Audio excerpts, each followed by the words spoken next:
Vermont's forest products industry provides 10,500 jobs and about $1.4 billion in economic activity each year. So it's an important part of our economy, and particularly our rural economy. There are so many great forest products that come out of our forests.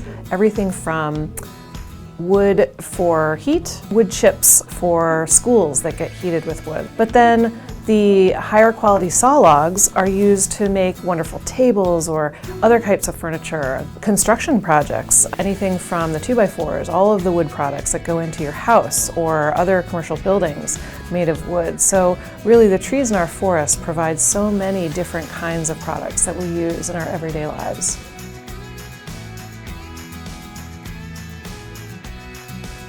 10 years ago, we started with 1 employee, myself, and today we find ourselves with 17 employees.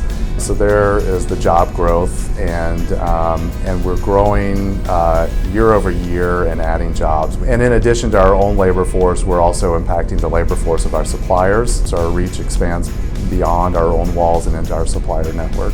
I think it's important for the general public to know that some of the individuals that work in the forest products industry, right down to the logger, they're hard workers.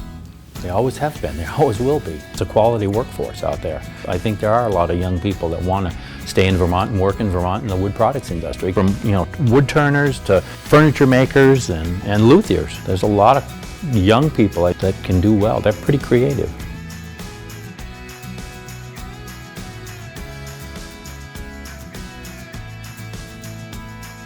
There's a whole host of benefits that our forests provide. It ranges from mitigating floods and offering water quality protection to diverse wildlife habitats to storing carbon, sequestering carbon, and mitigating the effects of climate change. Having intact forests is just key for our economy and for our tourism and our recreation and for our ecological well-being.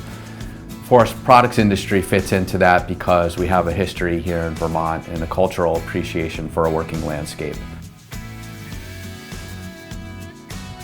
There's a lot of pressure on forest landowners. You need to pay property taxes on land, and all too often it's really too easy when the land gets passed on to the next generation and subdivided, and you start to see the breaking down of that land over time. If they can manage their land sustainably and they can have some economic return from doing some harvesting on their land, then there can be both a benefit, if that's done well, to maintaining and improving forest health. So it's really important to work with a good forester and have a management plan on your property. We value our forests and we truly want our state to remain a forested state. Both working forest and wild forest play an important role, and a lot of people appreciate both on our landscape.